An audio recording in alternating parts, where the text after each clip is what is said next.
Assalamualaikum warahmatullahi wabarakatuh. Kami dari kelompok 3 akan mempresentasikan materi tentang tema dan konteks. Theme atau tema. Definition of theme.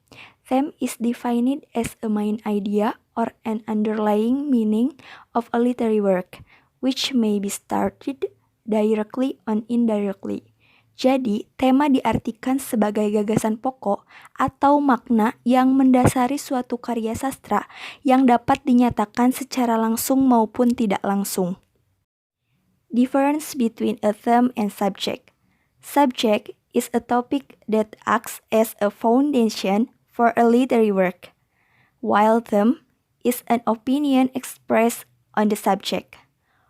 For example, a writer may choose a subject of war for his story, and the theme may be his personal opinion that war is a curse of humanity.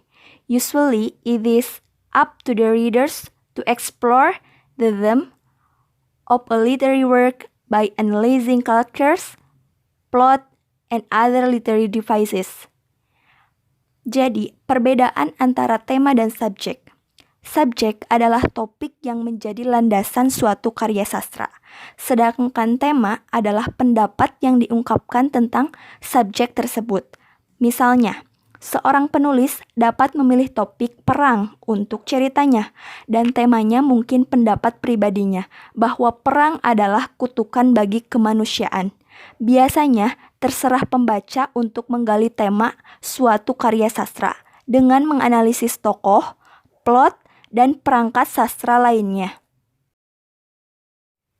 Function of them. Them gives readers better understanding of the main characters, conflicts, experiences, discoveries, and emotion, as they are derived from them.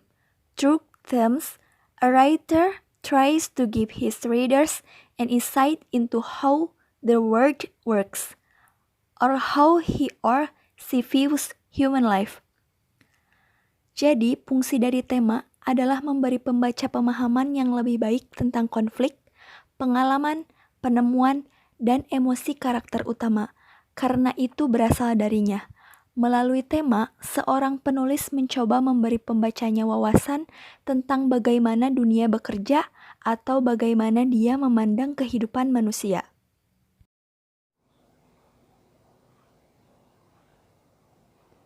How to determine a theme? First, read the whole story and understand it. If necessary, read it over and over again. Second, after that, determine the main character who experiences events or problems. And the last, determine the problems facing the main character. Jadi, cara menentukan sebuah tema adalah yang pertama dengan cara membaca keseluruhan cerita dan memahaminya. Kalau perlu, bacalah berulang-ulang. Setelah itu, tentukan tokoh utama yang mengalami kejadian atau masalah. Lalu, tentukan masalah yang dihadapi tokoh utama tersebut. Biasanya, tema berkaitan erat dengan permasalahan. Definition and example of context. Context is a condition in which a situation occurs. Example, you are in a mini market. You take some goods, you take it to the cashier, then you pay and go home. So, the context of your activity was the process of buying goods with the aim of getting goods. Definisi dan contoh konteks. Konteks adalah suatu keadaan di mana suatu situasi terjadi. Contohnya, Anda berada di minimarket, Anda mengambil barang, lalu Anda membawa ke kasir, lalu Anda bayar dan pulang. Jadi, konteks aktivitas Anda adalah proses membeli barang dengan tujuan mendapatkan barang. Function of context.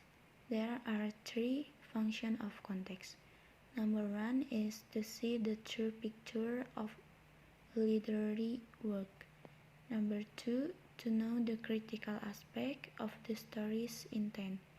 Number three, helps reader to understanding of cultural, social, philosophical and political ideas and movements at a time.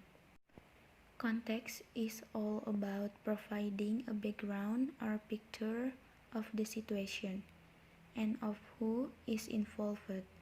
Context is an essential part of a literary text, which helps to engage the audience. If writers ignore context, they may overlook a critical aspect of the story's intent. Without context, readers may not see the true picture of literary work. Context helps readers understand the cultural, social, philosophical, and political ideas and movements prevalent in society at the time of the writing. Type of context. There are four types of context. Number one, social context. Number two, historical context. Number three, cultural context. And number four is ideological context. Social context. The social context of a text is the way in which the features of the society it is set in impact on this meaning.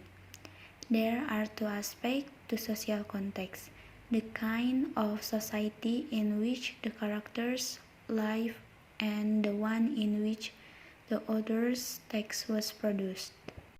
Historical context. The historical context of a text is entangled with its social context, as underlying norms and conventions are historical specific.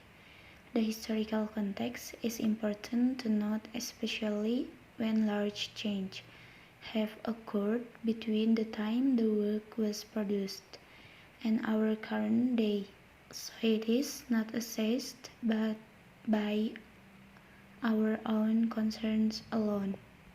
Cultural context. Culture refers to a particular way of life, involving religion, race and nationality, as well as things like food, dress code, and manners. Furthermore, culture can relate to art, music, writing, and literature itself. Culture context, which is similarly linked with social, historical, and ideological context, is especially important to note if the authors, in attempting to make a comment on an aspect of culture, or the clash of the cultures.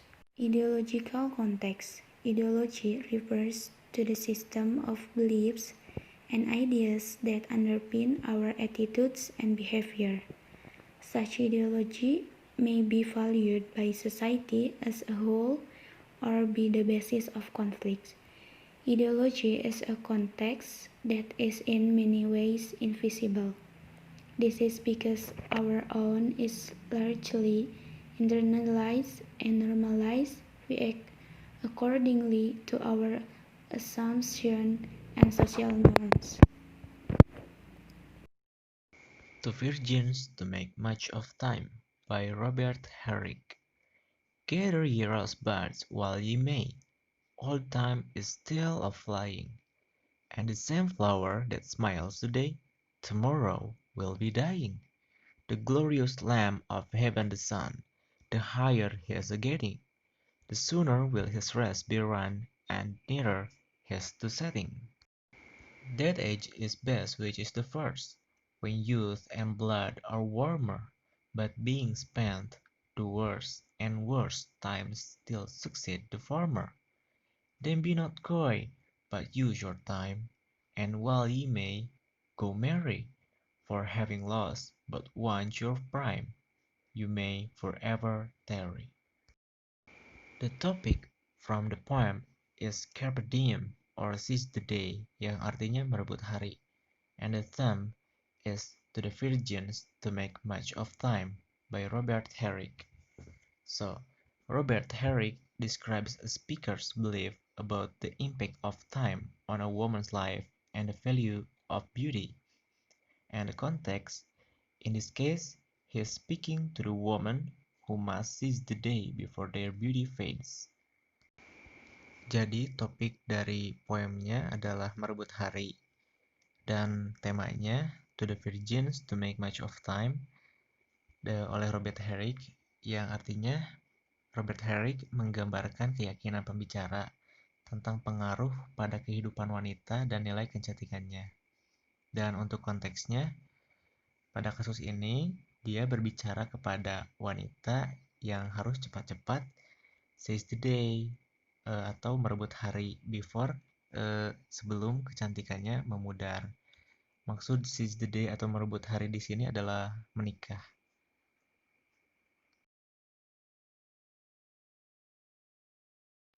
Historical